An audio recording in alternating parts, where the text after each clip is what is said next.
So then I went looking for businesses to work for, and I didn't really like what I saw. Just the business models themselves, or A bit of everything, man, like to be completely frank. And I guess that kind of speaks to where we are now as a company. But I started to ask myself a question, like if you think about the industry. So I think personally, medical, health, and fitness industry, are doing a shit ass job. Like really crap, to be completely frank. And the reason I believe that is because the data suggests it, yeah? So if you look at like all the data, it suggests chronic conditions are getting worse, people are becoming more and more unfit, obesity is getting on the rise, diabetes is on the rise, all these big major conditions are on the rise. Yeah. And to me, that doesn't make any sense when we're getting more educated. There's more technology out there to help us. And so I got caught up in this like concept of like, why the fuck are we going down this bad rabbit hole when everything else in the world seems to be getting better in terms of knowledge and progression? Legends, welcome to another episode of the Interchange podcast. On today's episode, I'm joined by Toby Atkins, who is the founder and owner of Atkins Health. Toby is a father, a philosopher, and also a big dreamer who is trying to change what allied health is all about. See, it's kind of counterintuitive that health is getting worse, whereas education and technology are getting better. So we talk about what needs to be done by everybody in the industry to make a change and create a model that works not just for the practitioner, but for the patient as well. It's a great chat. I thoroughly enjoyed it, and there were some really good points that came up through this. So I'll see you over there in a second. Toby, thanks for jumping on, brother. I really appreciate you coming out today, man. My pleasure. Thanks for the invite. Thank you, bro. So we were connected by a friend of ours, Isaac, who actually does all my videography and everything like that. And he just had this feeling that, we'd be well connected and it'd be a great chat that we'd have. And after obviously talking to you prior to this podcast, I think that he was pretty much on the money. Absolutely. So big shout out to Isaac for connecting us.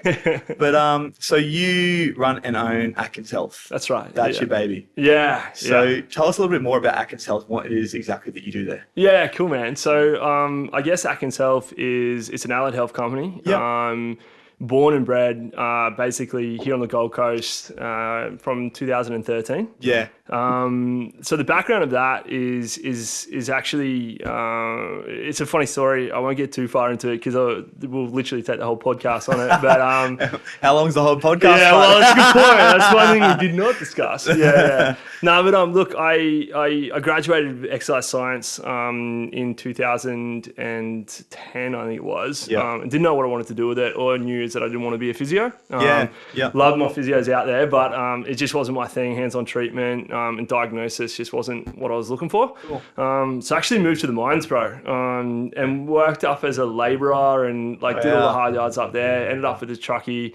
Was feeling like I was losing my mind and getting pretty dumb, making great coin. But the kind of the mental simulation just wasn't there. Wasn't fulfilling. That's right. And then I had this business idea, this business concept that actually isn't Atkins Health at all. But it was to build a digital networking kind of platform which allowed health professionals to connect and people to connect to health professionals. Yeah. In a way, the theory behind it was, we all come up with problems and concerns, with our health.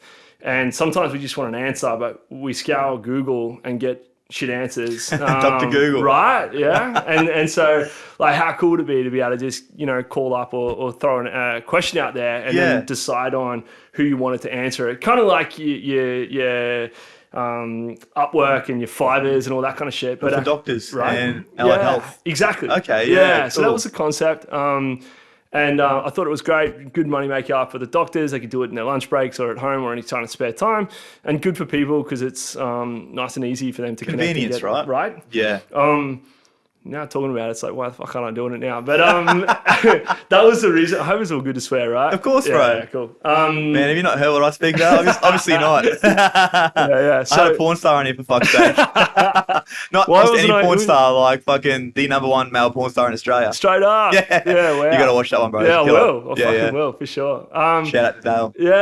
Yeah. So anyway, that was I was kind of right. And so I wanted to launch this thing and I was like, no one's going to take me seriously unless I'm some form of health professional myself. Yeah. So at the time, a buddy of mine, Damien Punchard, shout out to him. He's a good mate of mine. He's still an EP, doing a great job. he was doing the degree. Yeah. So I was like, fuck, this is great. I can come in. And he talked it up and was like, look, you can be basically a professional, teaches health, and it's more around kind of movement. So similar to a physio, just no hands-on treatment or diagnosis, which obviously sparked up my attention because they're the two things I didn't want to become a physio for, right? Yeah. So I was like, sweet, come in, I can do my postgrad in that. So I wasn't starting all over again, come out and yeah, be able to spruik this business concept. Anyway, fast forward, did the degree and actually fell in love with what the profession did and could offer. And ended up going, fuck, like instead of doing this other business concept, which would help connect people, but I wanted to be on the ground. I wanted to actually be helping people myself. And seeing that change, I guess, firsthand. So then I went looking for businesses to work for, and I didn't really like what I saw. Just the business models themselves, or a bit of everything, man, like to be completely frank. And I guess that kind of speaks to where we are now as a company. But I started to ask myself a question, like if you think about the industry. So I think personally, medical, health and fitness industry, are doing a shit ass job. Like really crap, to be completely frank. And the reason I believe that is because the data suggests it, So if you look at like all the data, it suggests chronic conditions are getting worse, people are becoming more and more unfit, obesity is on the rise, diabetes is on the rise, all these big major conditions are on the rise.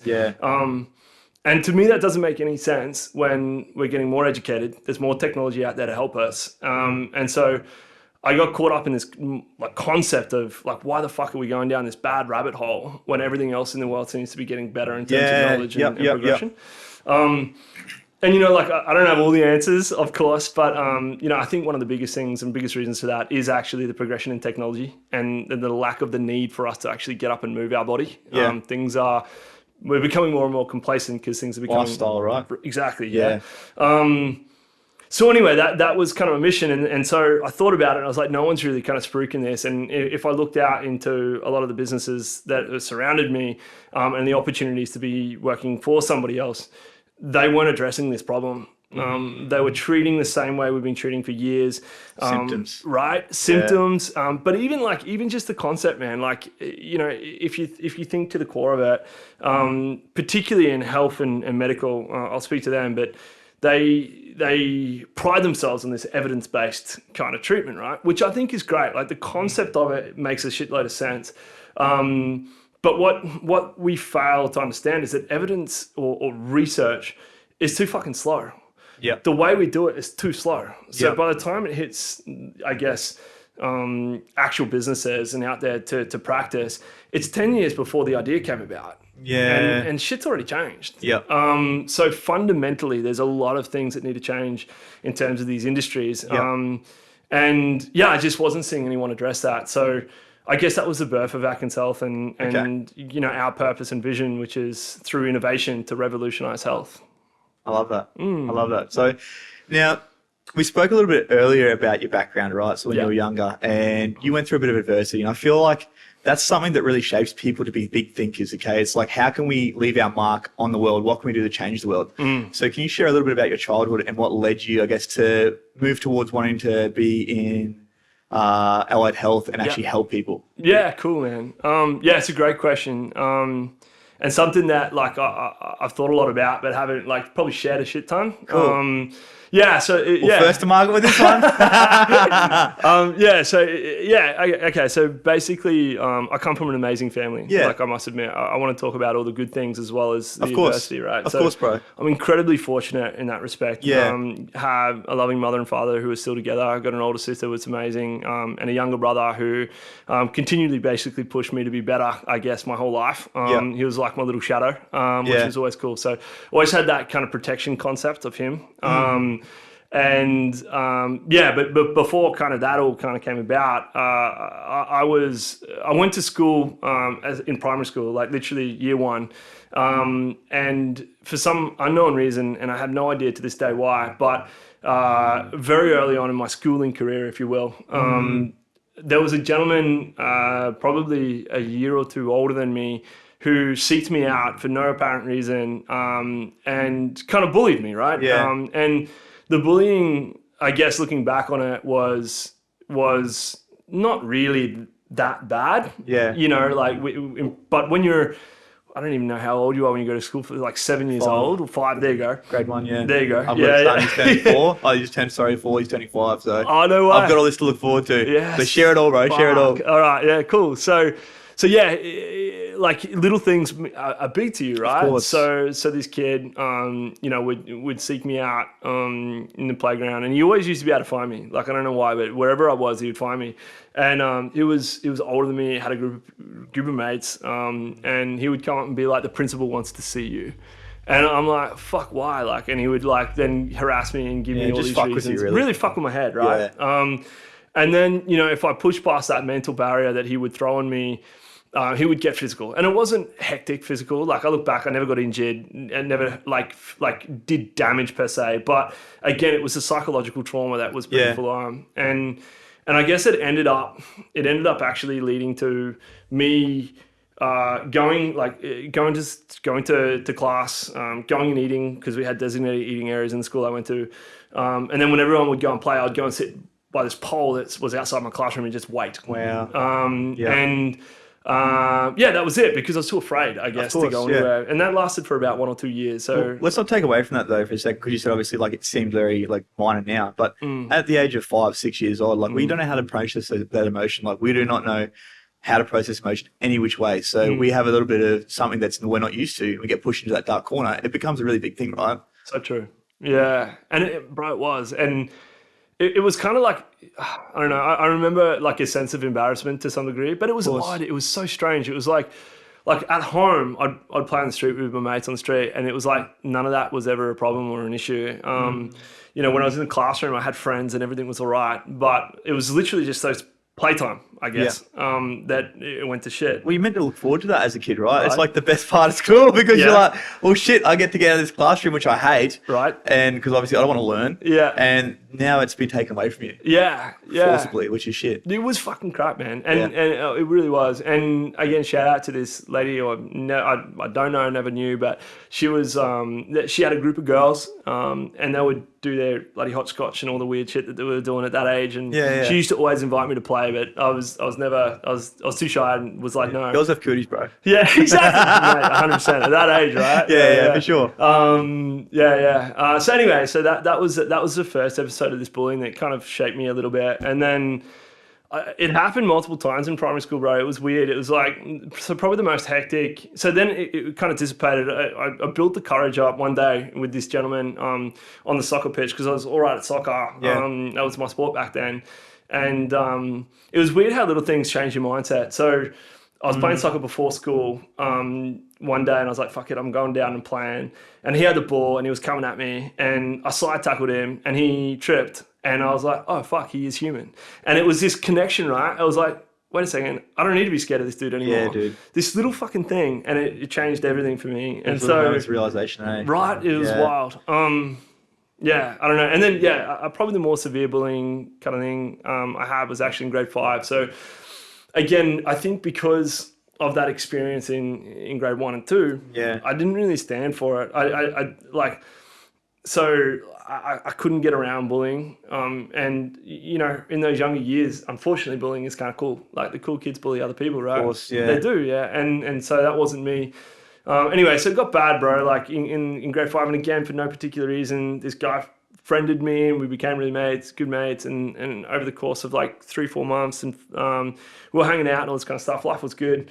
And then one day he just decided that was it, and turned around and was like, you thought I was mates with you, you know, fuck you. And then basically turned the whole grade around to hate me. So I'd rock up to school, my desk would be moved, you know, in my classroom. So then I'd move it back. And then every day it was the same battle. I was just trying to fight to be accepted. It's that psychological shit, right? Bro, it was heavy. But yeah, I guess to cut a long story short, that, I guess that shaped me to really pay a lot of attention to psychological kind of things, not stand for bullying. And so I was fortunate enough to go far in sport, which obviously then made me more popular. And by the end of grade 7, I was you know, a cool kid and enjoyed, and never had to deal with bullying through high school or any of that other stuff, which was really sick. But I guess that was the cool thing that I guess from that experience, and again, when you shared your experience with me and you're like, I got to experience that. Yeah, bro.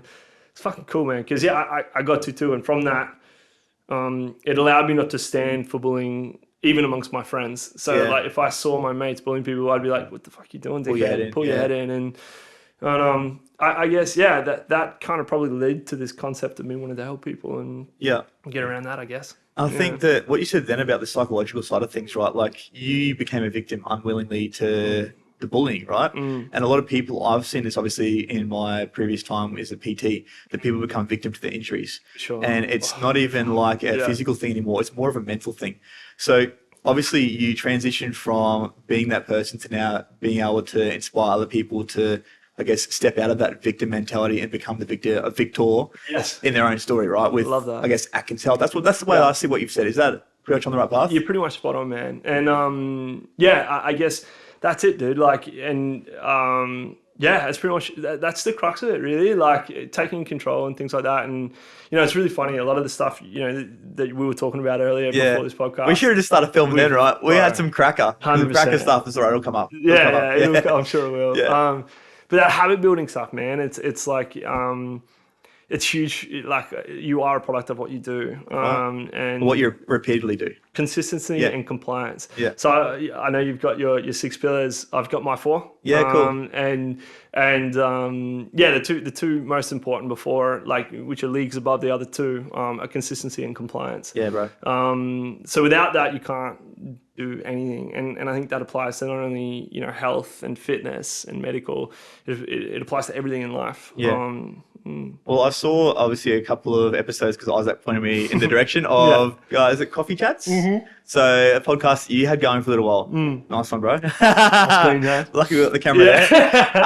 But I was seeing a lot of the stuff you're putting out. There was obviously a lot of stuff around the allied health type of stuff. For sure. But I saw a lot of stuff around personal development. And I saw one thing in particular, which was the 6 basic human needs. Absolutely. Tony Robbins, man. He's a monster. He's the man. He's the absolute man. Like he is the guy when it comes to personal development, right? Absolutely. So when did you start your journey of personal development? And obviously by sharing that stuff, it's showing that you want to inspire others to do the same, right? Hugely so. Yeah. Like, it's really interesting, like talking to you about your story and how that's your trajectory. And I do share a similar passion, in a slightly different way, but I love the idea of being able to talk in front of a group and inspire others and all that kind of stuff. So I think that's hugely admirable. Cheers, I think it's really cool, man.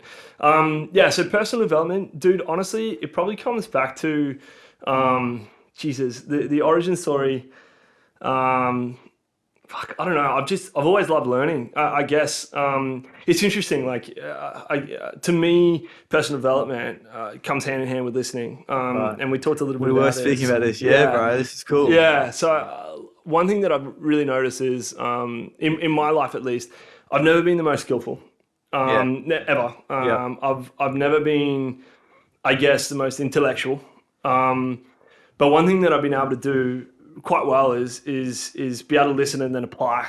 And so I think if you stop actually everything you're doing and you think about it and you listen to who and what is going on around you, there's not a lot that hasn't already been worked out. Do you know what I mean? Like, and so I guess, and like you think about people like, and if you say like, who is it that you want to be like, right? Tony Robbins, right? So if you want to be Tony Robbins, just listen to Tony Robbins. Right. He fucking tells you. He says it. How to be him, right? Success leaves clues, right? That's the quote. That's the fucking quote. Enough said, right? That's it. Yeah. Honest. And I think, all you have to do is actually be willing and wanting to listen. And I guess the most powerful question I think there is why. Simon Sinek. Right? 100%. Yeah. Yeah. And absolutely. And, I'm quoting him again, infinite game, like the concept of the infinite game. I think too many people are focused on the now, and I guess the result, like a lot of people, they're chasing that end, right? The end goal rather than enjoying the journey. Exactly. Yeah. And it's a really interesting concept. That whole concept of, it's weird. Again, I talked to you about the fact I love trends, I'm like, fuck, which story do I bring up to kind of... There's a bit of the ADHD bang out on there, bro. Yeah, 100%. I feel that, man. It's all good. you think of what's that guy's name? The comedian who ended up taking his own life. Robin Williams. Robin Williams. Yeah. Okay. Bro. Yeah. Had fucking everything, Yeah. but he had nothing. Yeah. Yeah. He didn't have fulfillment. No fulfillment. He didn't have fulfillment. Right. And so I guess and if you hear a lot of people, when you talk to a lot of people, you're like, what's your dream? What do you want to do? Like, and where do you want to get? They start talking about tangibles. They start talking about things like, I want to earn this amount of money, or I want this fucking house. It's like, okay, cool, but what happens when you get it? Yeah, what's the feeling? Yeah. And like, you've got it now.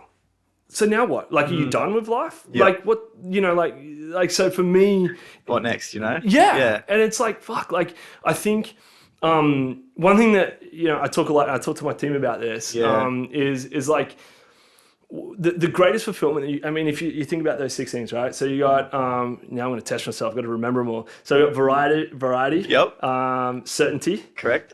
significance, Yep. contribution, growth, and connection. Have I said connection? Love and connection. Yeah, love and connection, Yeah. right?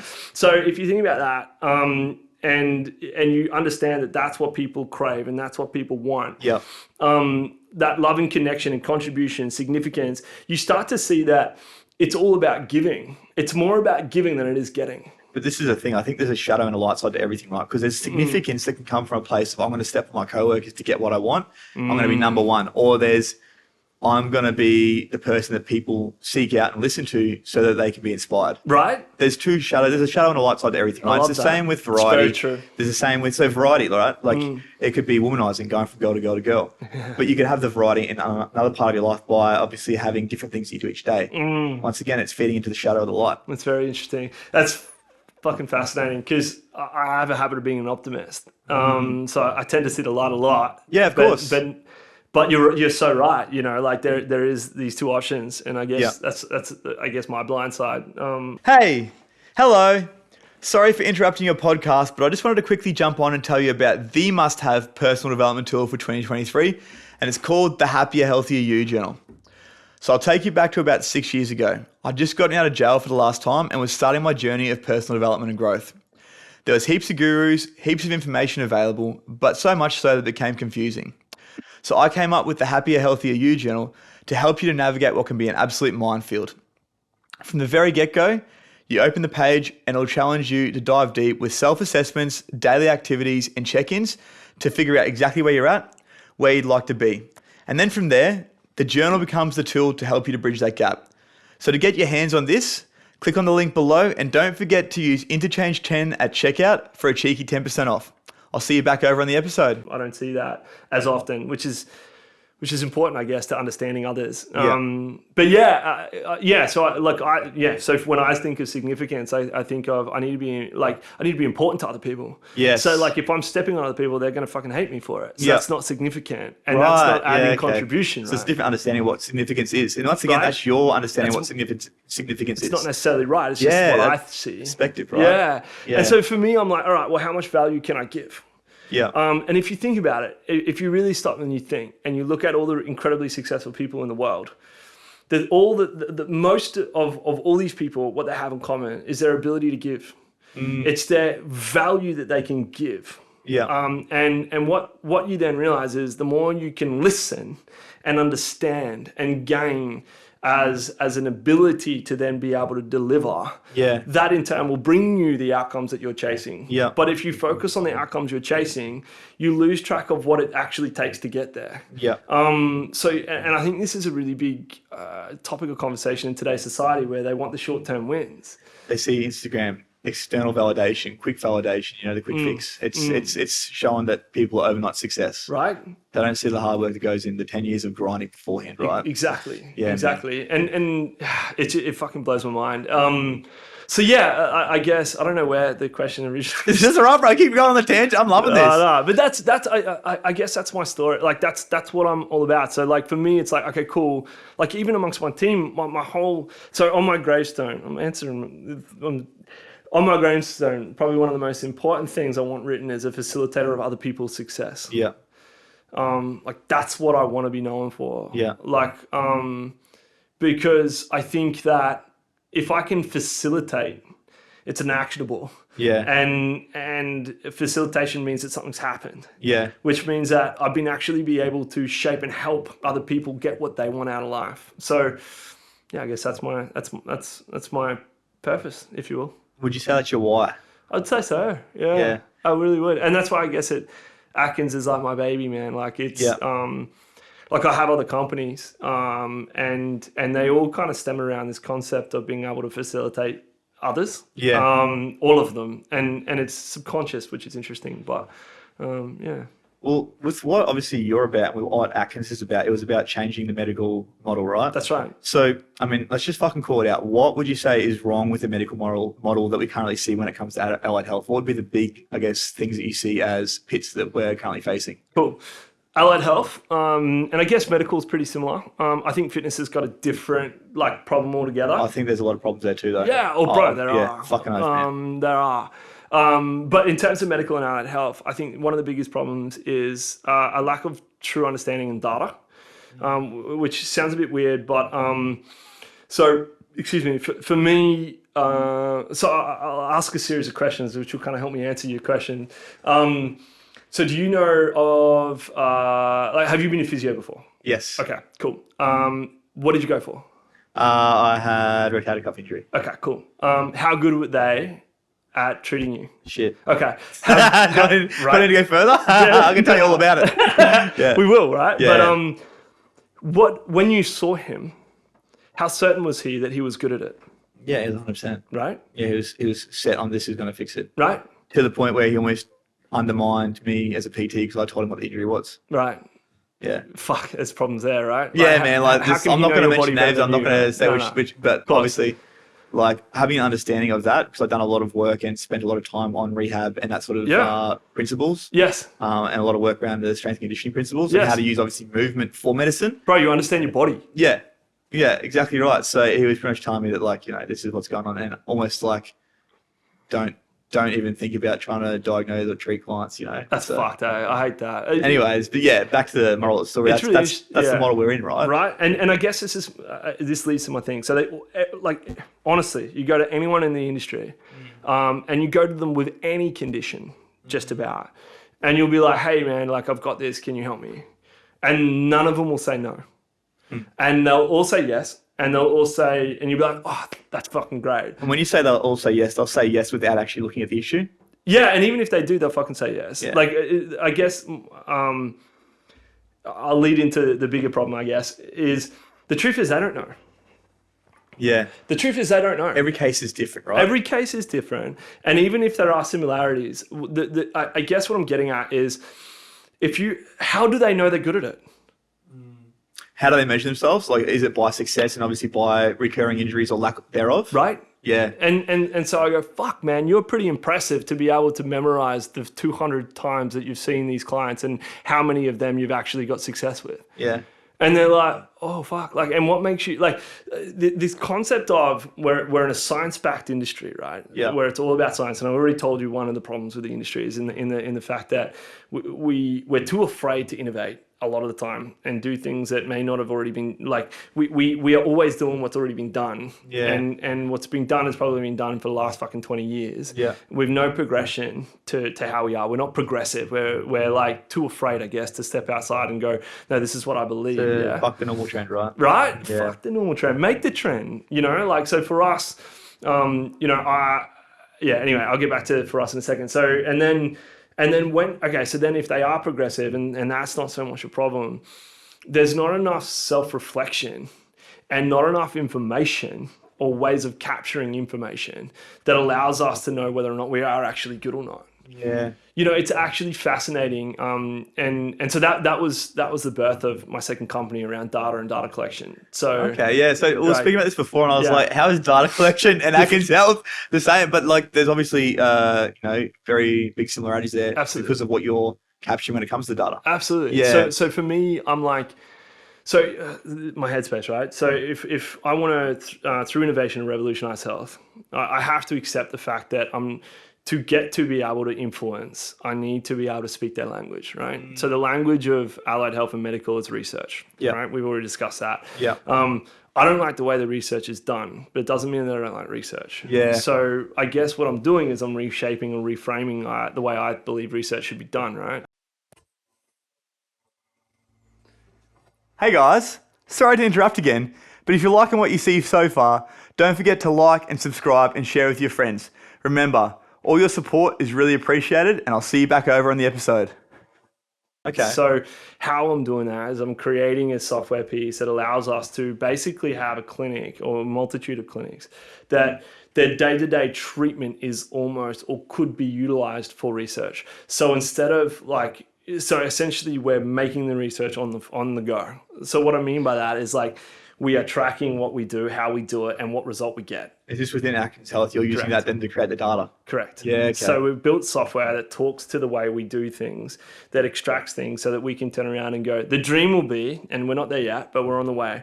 The dream would be that you, with your rotator cuff, could come to Atkins Health and be like, hey, I've got a rotator cuff injury. I would really like to get this sorted. Who's the best person? And we could turn around to you and go, all right, well, of all our practitioners, this guy's seen 130 people with rotator cuff injuries and has an 87% strike rate of getting it right. Yeah. So I believe this guy's the right person for you. How does that make you feel? Yeah. And you go, fucking sign me up. Let's go. Yeah, 100%, bro. That's sold in itself right there. Yeah. So that's the dream, I guess. So yeah, to answer your question, the problem is the model is too slow. Yeah. We rely on research that is too slow going. And not keeping up the advancements in, I guess, our lifestyle changes due to technology. Yeah. I.e. we need to use technology to help us, not let it be the death of us. Yeah. And then the second one is we need to capture more data and information to aid us in self-reflection. Yeah. So when I've gone to physios and that sort of stuff in the past, a lot of the time, and when I've had clients go there, the first thing they recommend is to not move, to pretty much take time off. Right now, my understanding is that obviously with movement, you're bringing synovial fluid to the area and in turn going to help to repair it. So this is where I see that the medical model is broken around that. Right. But I think that another big part of that is obviously PTs not knowing, I guess, how to, diagnose, how to treat, and thinking that, well, I've got my PT certificate now, so I'm in the medical world, I can go and treat this. Yeah. So what would be, some changes you'd like to see around that when it comes to educating around physical,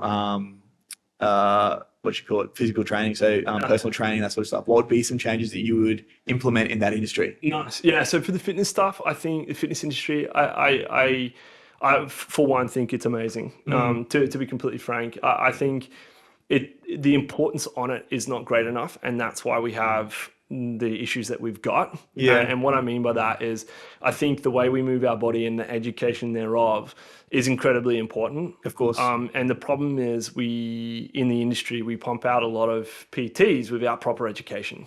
That's a big part of it, isn't it? There's so many, facilitators. That's right. That are pumping all these people out. And I think the success rate or even the completion rate from most people, let's say there's 100 people in a course, you might have 10 that finish, right? Yeah. I had a class of about 10 to 12 when I did my personal training through ARPT. Yeah, cool. And I think 3 of those or 4 of those actually completed. Wow. So that's I think a big part of it as well. Big time, right? Yeah. And I guess that yeah. So it has become a money making industry, and I'm not talking about the PTs. I'm talking about the industry training facilitators. Yeah, exactly. Yeah. Facilitators. What do we call them? The fucking, I don't know, training institution. RTAs,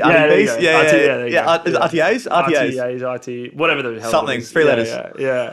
So that's what I like. So what I would love to see is a minimum of a year and a half to become a PT. Yes. And I think then what would happen is you would get people who are genuinely interested and keen to be a personal trainer and make influence on people's lives. Of course, it's not just a quick fix, quick course. Right? You know, too many people are like, fuck, I don't know what to do. I like training. Oh, it's only 6 weeks or 3 weeks or 2, whatever it is. They get sold this dream as well that they're just going to come in the industry, have a job, make millions of dollars. Right? And we know that's not true. No, of course not. It takes hard work like everything else, right? Absolutely. That was the dream that I had when I first started, that's for sure. And when it didn't work out for me, there's a couple of times I almost quit. Yeah, wow. I wouldn't be where I am today if I'd done that though. So it's crazy. It's one of those things, but I think that's another thing is setting the expectations up front. Yeah. And cool. that's something that probably a lot of the RTAs and these providers probably need to do a little bit better. Yes. I feel. Definitely. You're so right. But yeah, again, I think there's a lot of things that the PT industry do well. Of course. Really well. One thing that I think they do really well is understanding the necessity of frequency and habit building. Like, and Huge, I think they do it a shit ton better than allied health and medical, bro. Like, honestly, like, you know, how often do PT see people 2-3 times a week? That's fucking good. Yeah.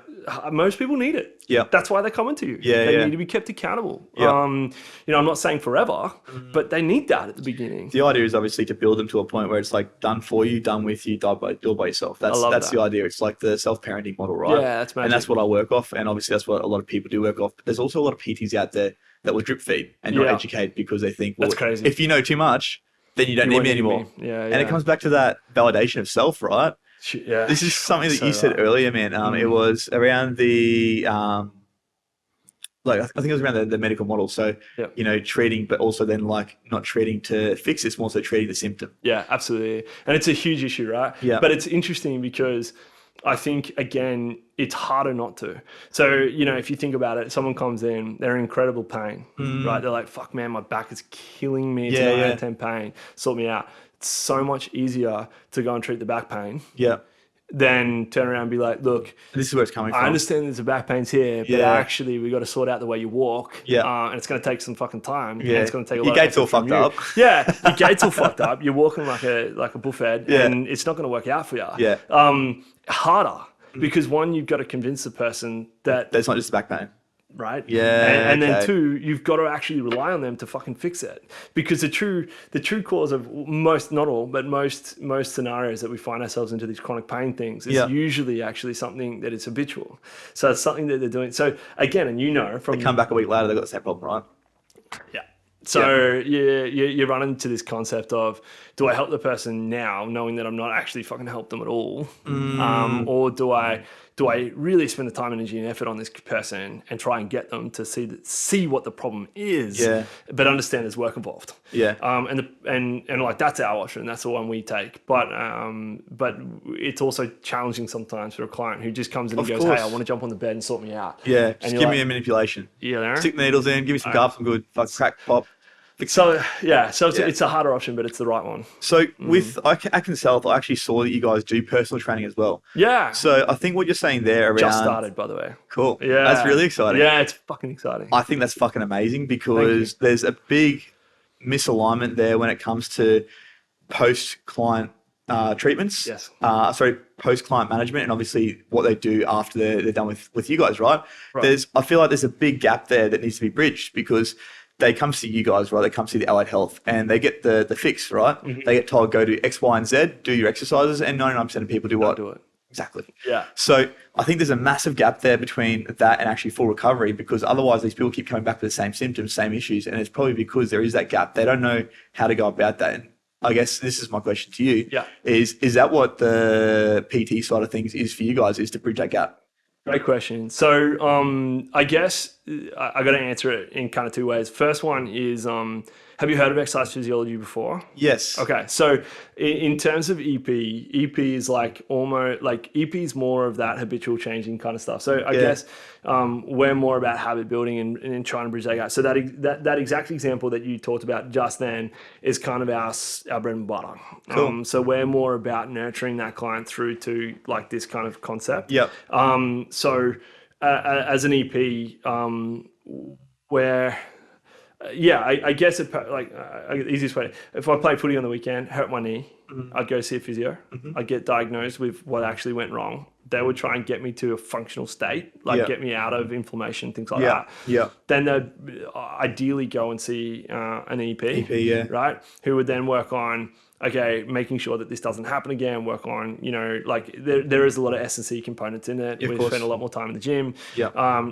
Movement correction. And that's a big one, hey? Big correcting patterns. Massive. Yeah. So we do a lot of that kind of space. And then the ideal scenario would be, they see a PT who then kind of amplifies and takes that further than that, right? Yeah. So the concept is, and to be honest, like EPs do a little bit, just like physios do a little bit of what EP does. Yeah. And I like that. A lot of people see that as like, you know, like You're should I be stepping on my doing toes this? type thing? Right? Yeah, Which is okay. bullshit. Yeah. Yeah. But in a good model, that crossover is actually helpful. Yeah, it should be working in unison, right? Right. And Yeah. and the beauty of that is it creates that overlap of understanding. So it's like when the physio talks about exercise rehabilitation, it's like, yeah, that's our bread and butter, that's our jam. Like that's all we do. Yeah. So when you're talking about that, you can be like, hey, this is the thing, this is what I'm thinking, but I've got, you know, you got it. And you're like, yeah, cool, I've got it. And then the EP kind of takes over. And then at the end of that, it's like, hey, PT, we've been working on this kind of stuff. The movement pattern's been a bit shot here. Yeah. You got it? And they're Yeah. like, yeah, I've got it, man. It's that's awesome. And you're like, Yeah. fucking sweet. Take that and launch it and Yeah. take it to, you know, go and take it to his performance goals or general habit building goals, all that kind of thing. But I also see my honest truth is, and it's a weird one, but I actually almost see it going the opposite direction. So, you know, when you talk about it going this way, like from medical to PT, which I think is phenomenal and needs to happen. Yeah. I actually see it going both It ways. needs to go both ways. I completely agree with you there. And the reason for it, I think, is more so that the first port of call is actually PT. Yeah. You know, how many people, when you still PT at all? Or no? Yeah, bro. Yeah. Yeah. So it's like, I feel like shit. I'm waking up with aches and pains. Right. I'm doing this, that, and that. Okay, cool. First things first, move your body every day. Yep. Make sure you're getting 15 to 20 minutes of sunlight morning and night. Amazing. How's your sleep? Okay, are you eating enough protein? How about your water intake? So do these basic 5 things. I can guarantee if you haven't been doing those, you're going to feel 10 times better within 10 days. There you go. 7 days, we'll say. Anyways, Yeah. right? Those small 5 things, right? Yeah. I can almost guarantee that most people that aren't doing those can do those and feel better. And then it's like, okay, we'll throw some shit at the sheet and see where the dust settles. Yeah. Yeah? Yeah. And it's fucking awesome, man. Yeah. Like, and that's exactly right. And so for me, it's like, but I get, you're 100% right. And I guess the other side of that component is they're going to come to you first. And this is my point, right? So a lot of people come to a PT originally, not because they're in aches and pains, that they come because they've got a health or fitness-based goal. Is that a fair statement? Yeah, for sure, Like 100%. originally, right? Yeah. You then create this relationship and this bond. Yeah. So there's that connection, yeah?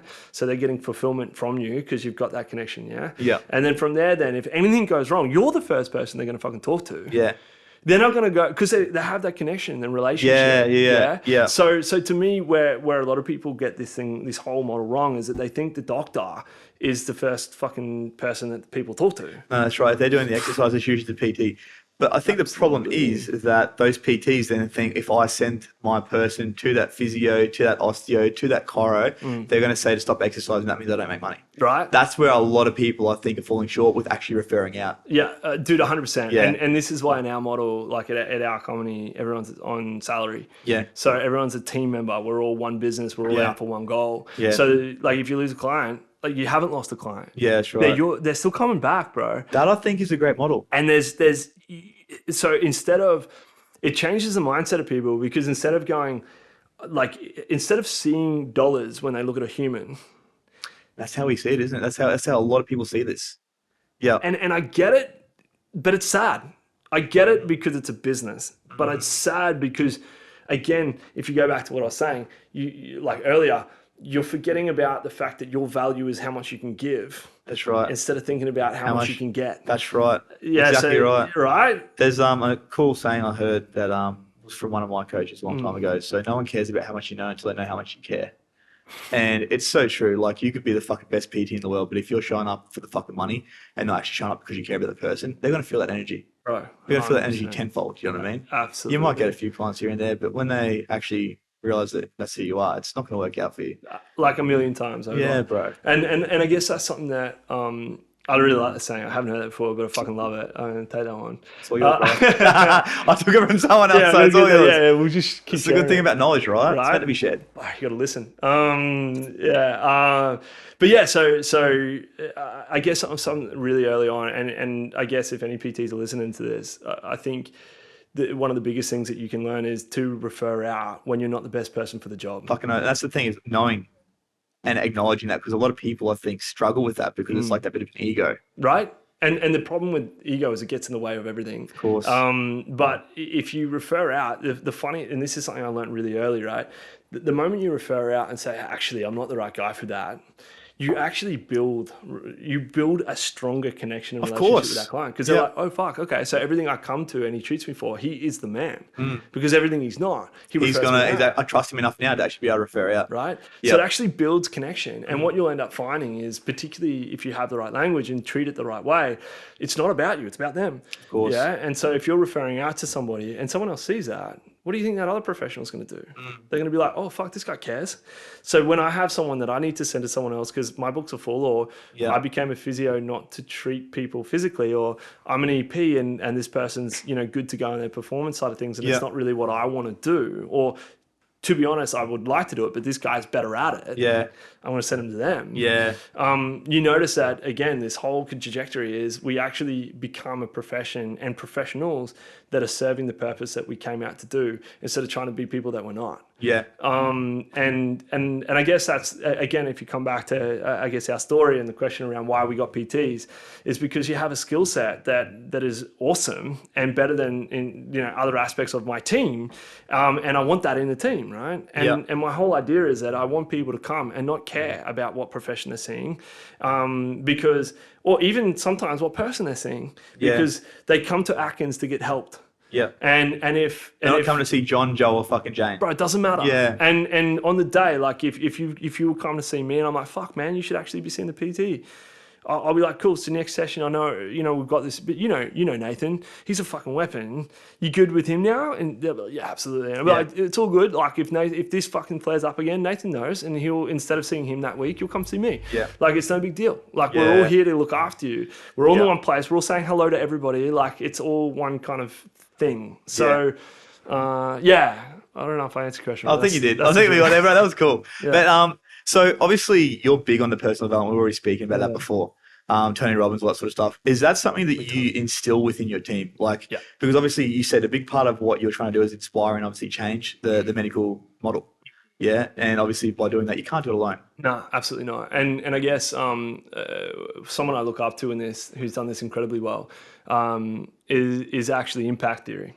Yeah. So I don't know if you know this, but impact theory actually started off. Tom, yeah. Yeah. Is that how you say his name? Yeah, Tom Bilyeu or whatever. Yeah, That's how, I don't know. Yeah, the guy. Yeah, the guy. We know the guy with the hair and that. And he actually started the impact theory internally within his team. So he had his team, I can't remember the company now, but I think it's Quest Nutrition. Yeah. Okay. So he was one of the founders of Quest. That's how he became big. Protein bars Quest? Yeah. Like legit, bro. Yeah, That's actually where it came from. Right. Yeah. So, and what he ended up doing is he ended up because he got quite famous because it's one of the fastest growing businesses in America and all this kind of shit, right? So he started to build networks and net worth and all this kind of stuff. He's like, fuck it, man. Like my team helped me create this. So what he started doing is inviting these people he knew into his team to talk to his team about the success and all that kind of stuff.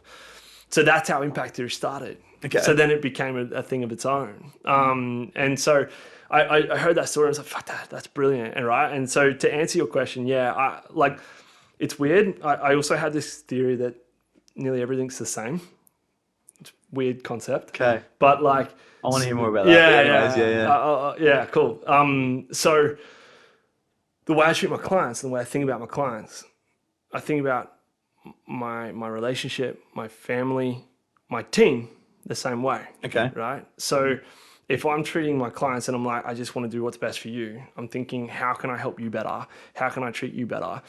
I think it's the same thing for my team. Your team, yeah. So I think a lot of businesses fail because they fail to progress their mindset from thinking about the client to thinking about their team. And they use their team as a tool to think about the client. But what they don't realize is that tools don't like to be thrown around the room or kept in a pile of water rusting. Yeah. And to be honest with you, you shouldn't even think about these people because they're fucking people. Yeah, that's right. Right? Not just tools. They're not tools. Yeah. So at the end of the day, I came to this realization that that my team are my clients. So if I can help them be the most successful people they can be, which is how I always think about, so we talk about the physical and mental. That's exactly how I treated my clients. I'm like, I need to just make you a successful human. That's it. It doesn't matter how, it doesn't matter what. It's just about trying to help you become successful. Yeah. And it just so happens that my knowledge base and where I can help you best is in your physical health and well-being. Starting with why. Hey? That was starting with why. There you go. Yeah. I don't even fucking. That's perfect representation of that. There you go. And this is like obviously where we need to come from, right? Like you said, I think a big thing you said just then, is you work with obviously treating your clients and your employees the same, because this is the thing. Obviously, as an employer, a lot of the time what happens is we don't look after the people that actually treat the people that are paying us, right? And like let's obviously bring it down to the base level, what it is. Yeah. But that's the thing. Obviously, if we treat them the same as we treat the people that are actually making us the money, then in turn it's going to be a working model. Right. 100% right. Yeah. I mean, like as a PT and as a businessman, so you talk about the 6 pillars of success, right? 6 pillars of healthy change. There you go. Same. And sorry, yeah. Right. And is that what you preach to your PT clients? Of course. Do you mind? So habits, behavior, mindset, training, nutrition, recovery, because with all those things together, it creates that balance in your life, right? So nice. This is the thing. I think that the way I sort of say it is that when you're exercising, you tend to think better. When you think better, you eat better. When you eat better, you sleep better. When you sleep better, everything, you can see how it all comes together, right? 100%. But just as that works, right, you need to have discipline between all of those, because as one can bring all the rest up, just losing one can crumble the rest down as well.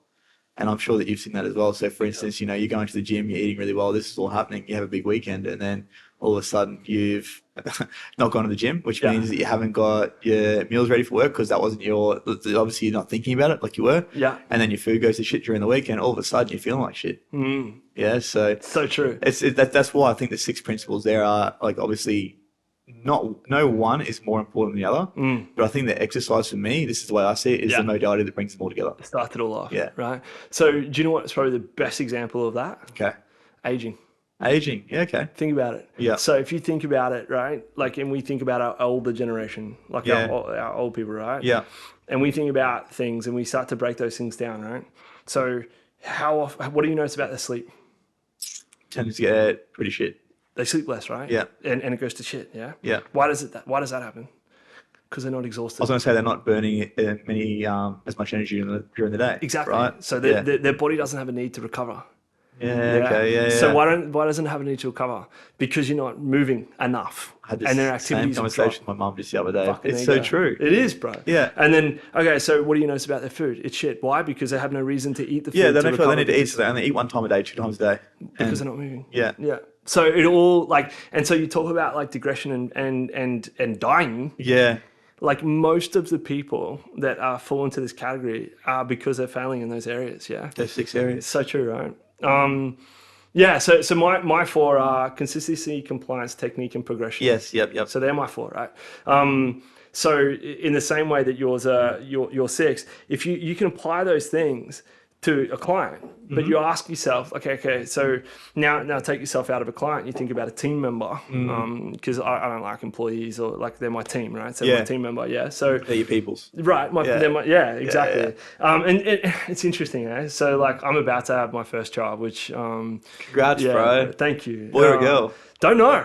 Oh, that's that fresh? Yeah. Oh, yeah. Shit. No. It's Oh, you're surprised? Yeah. 4. Yeah. So 33 days and 5. 33 weeks and 5 days. Neutral colours for the baby shower, guys. That's it. But yeah, so like far out. Why don't I even bring that up? So fuck. Where were we on? You're about to have your first child. So what were we talking about just before that? Sorry, man. Clients, people, team, working with your team. Yeah. Inspiring. Fuck, I've lost it. That's Anyway, right. It'll come back to me. But yeah. So like. The way, like it's all the same. Okay, so like if you think about that, so consistency, compliance, technique, and progression. Yeah, it makes sense for an exercise program, right? Yeah. Would you like? Yeah, it's of course. Okay. Yeah. Yeah. So if you think about it and you go, all right, so forget exercise program. Now I'm a team member. Yeah. Okay. What do I want them to do? I want them to be consistent with what they do. I want them to have a plan and follow it. Yeah. I want them to make sure that the plan is of good relevance and technique. So technique, it's got a little bit of a gearing towards exercise, but what I mean by it is how they do it, how you do it. Yeah. Right. So if you're doing something and you're doing something well, and you've got a plan and you're sticking to it, and the plan creates a lot of consistency and frequency, we're almost building a habit now, aren't we? Yeah. Right. And then the last one is progression. So whatever you do today, you need to do a bit more tomorrow. Yeah. So progressive overload, right? You apply that to fucking everything. Applicable to any part of your life. That's why everything's the same. Yeah. Like, so if you think about what pisses off your missus, probably would piss off your clients. Yeah. And if you think about what falls apart and where it falls apart, it's probably the same thing. So a big part of that is obviously for you showing up as the same person in every aspect of your life. I am who I am. And how did you, I guess, come about to make that realization that this is who I am in every aspect of my life? Because I definitely see this a lot with business owners and things like that. So they're one person in business, they're one person in a relationship. They're wearing all these different hats, all these, they call it archetypes, right? Yeah. So they're wearing all these different archetypes, all these different costumes in every aspect of their life. So was there like a pivotal moment for you that made you go, aha, this is how it should be? Such a good question. Oh, nice. I've never actually thought of this, dude. Oh, yeah, you got me. we got a world first. Yeah. Seriously, I love that. I've genuinely never thought of this. Pivotal moment where I was like, "Fuck, I am who I am." Oh God, I actually, you know what? I'm gonna have to message you, bro. Okay. I mean that. Hold me to that. Yeah, I will 100%. That's a fucking great question. I'll put it in the comments. Yeah, you should. I think that the big part of this for me is, have you heard of the concept of the 3 selves? No. Okay, so you've got your pretend self, your negative self, and your authentic self. Okay. And for me, I guess where you were going with that is that you're showing up as your authentic self every day, which is something that a lot of people struggle to do. So in other words, what a lot of people should be doing is what you do on a daily basis. So in other words, like, how did you get to that point was really the question. But the pretend self is the person that we show up as to master the negative self. And the negative self is the person that we think we are deep down. So it could be like, I'm not enough. I'm not good enough. I can't run this company. And obviously we show up as that pretend self to hide that negative self because we don't want people to see that that's actually how we're feeling inside. But because we're wearing these masks and it's so energy consuming, that authentic self can never come through. So this is something this is deep, bro. Yeah, man. Like I just finished filming a module for this for a course that I'm putting out. It's called The Conscious Masculine.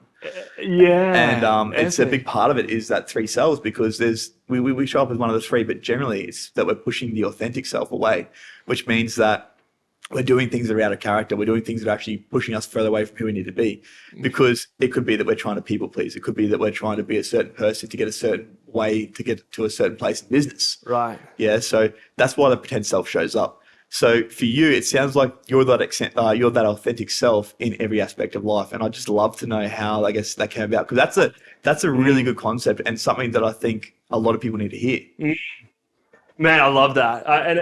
Fuck yeah, I want to give you an answer. And I want it to be the right answer, but I can't think of why. I guess transparency has always been something that's really big for me, which is kind of almost, I guess, what you kind of not saying, but being you, right? Yeah. Like I guess, and being honest and being truthful. And I don't know the exact moment, but I feel that has always been really important to me. And the reason is, again, I listen a lot and I observe a lot, right? And so what I notice is when people don't tell the truth or aren't honest with themselves and other people, it doesn't end well, ever. Like fucking ever, right? And I also noticed that those who were honest and transparent still hurt at times, because everyone fucks up. Like everyone does the wrong thing. It's always going to be uncomfortable moments, right? There is, but they're shorter. They're shorter lived, because I guess there's a reason you've done that, right? And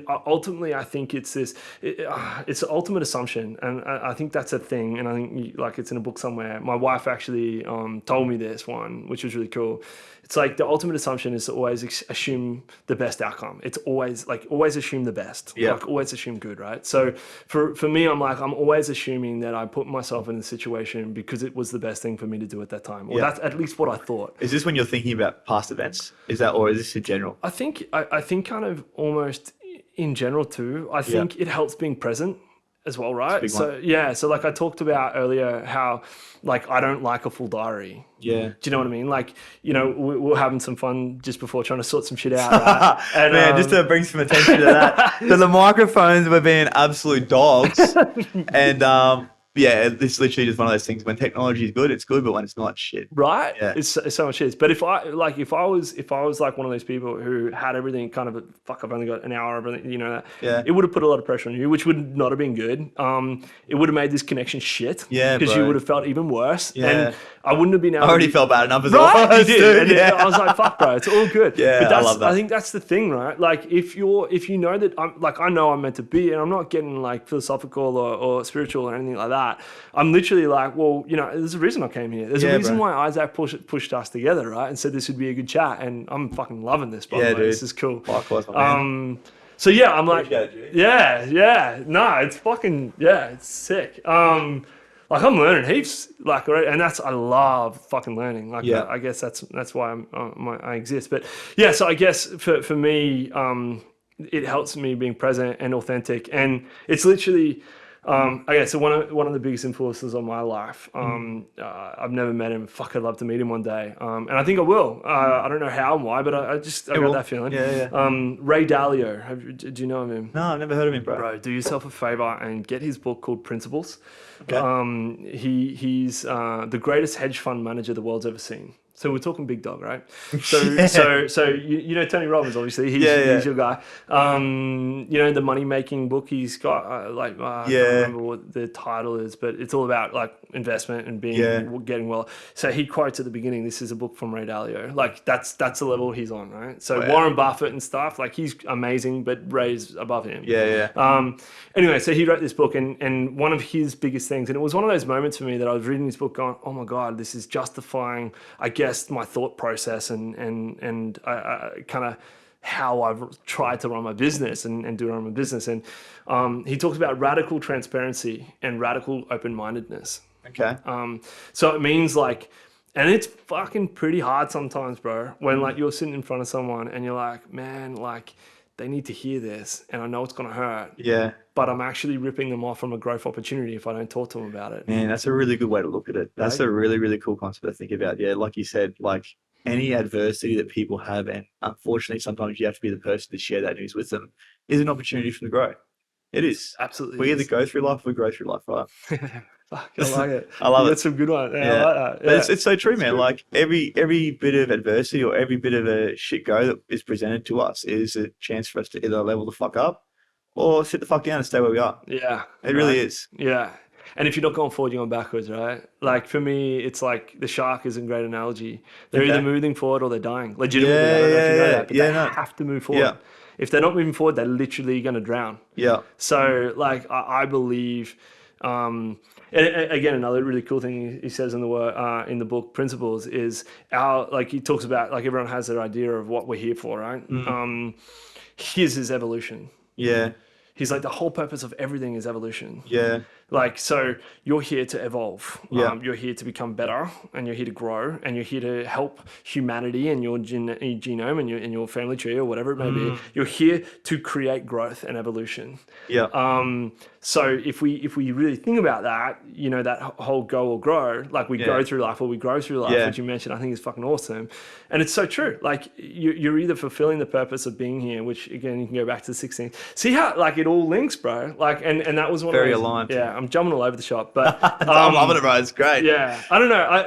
Again, to go back to that comment on everything's the same, one thing that I find fascinating, and I actually noticed it from listening to Impact Theory, which I know you said that you listened to. Yeah, 100%.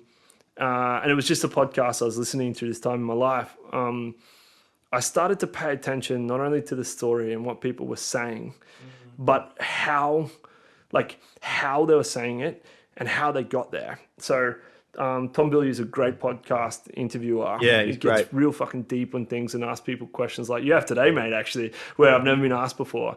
And he, you know, to them. But little things like meditation, for instance, right? Like I'll profess, like I don't do it enough. And I'm not great at it, but I know that at some point in my life, it's going to be a big part of my life and it will be transformative.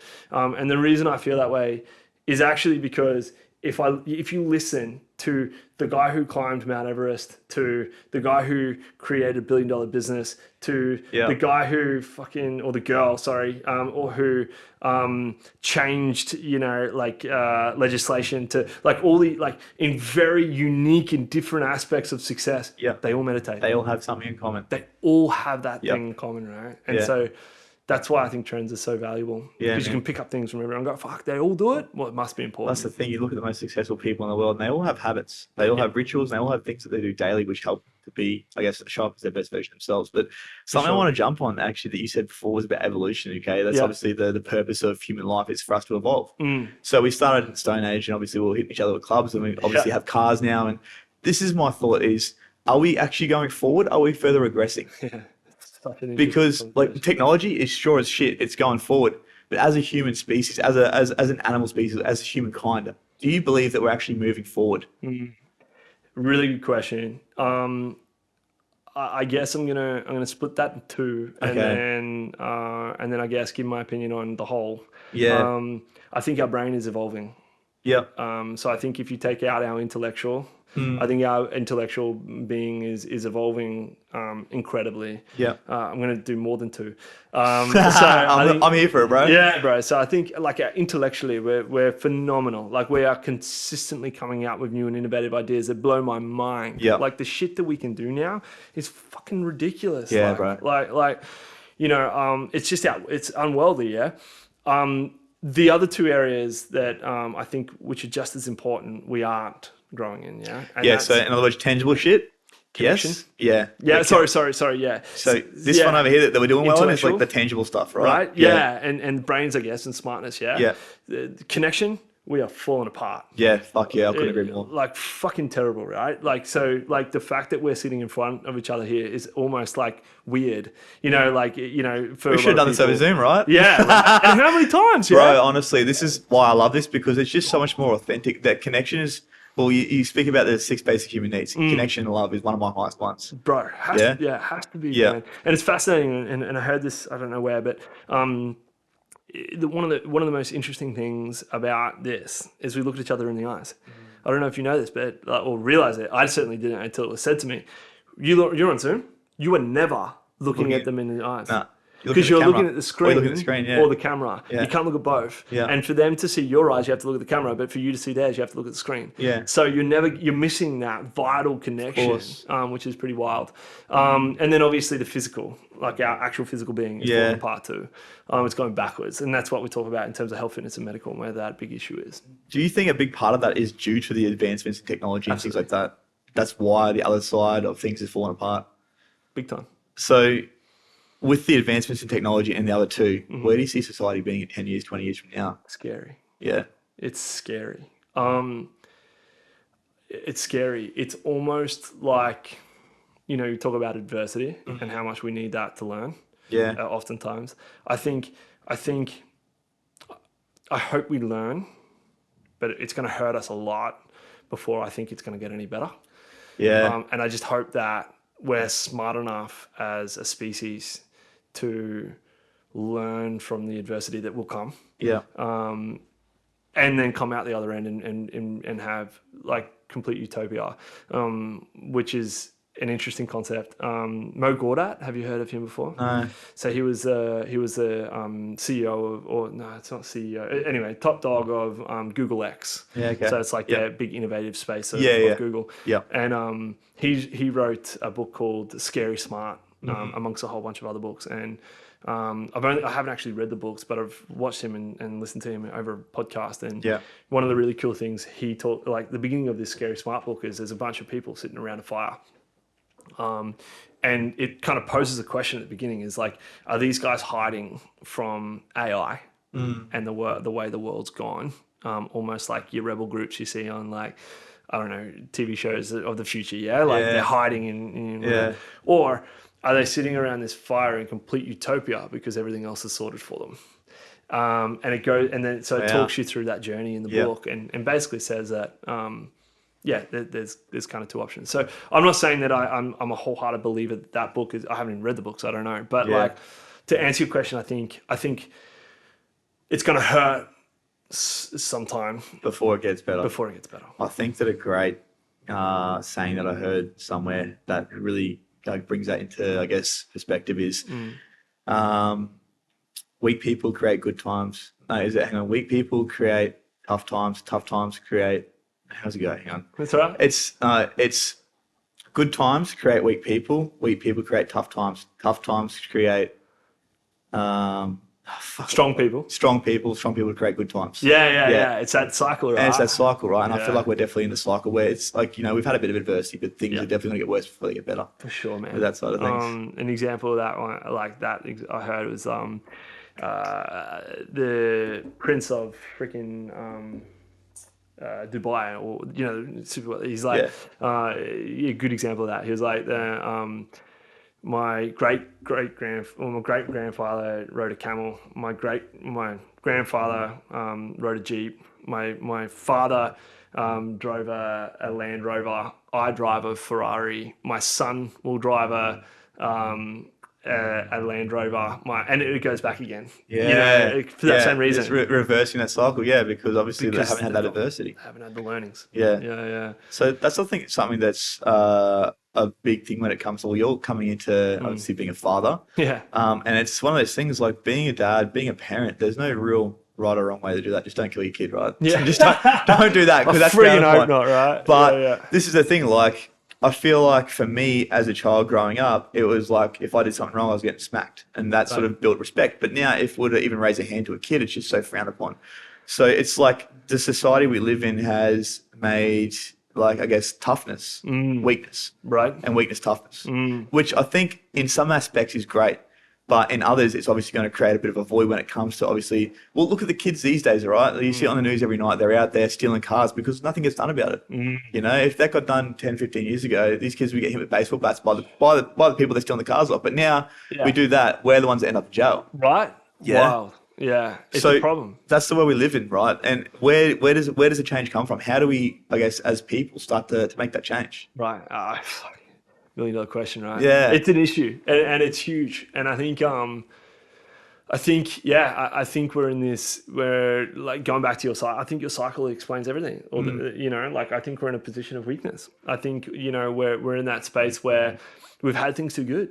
And and if you think about it and you look at it and you look at it like kind of almost, if you look at it economically or globally, it is a cycle. And again, We'll look at the timeline, right? Yeah.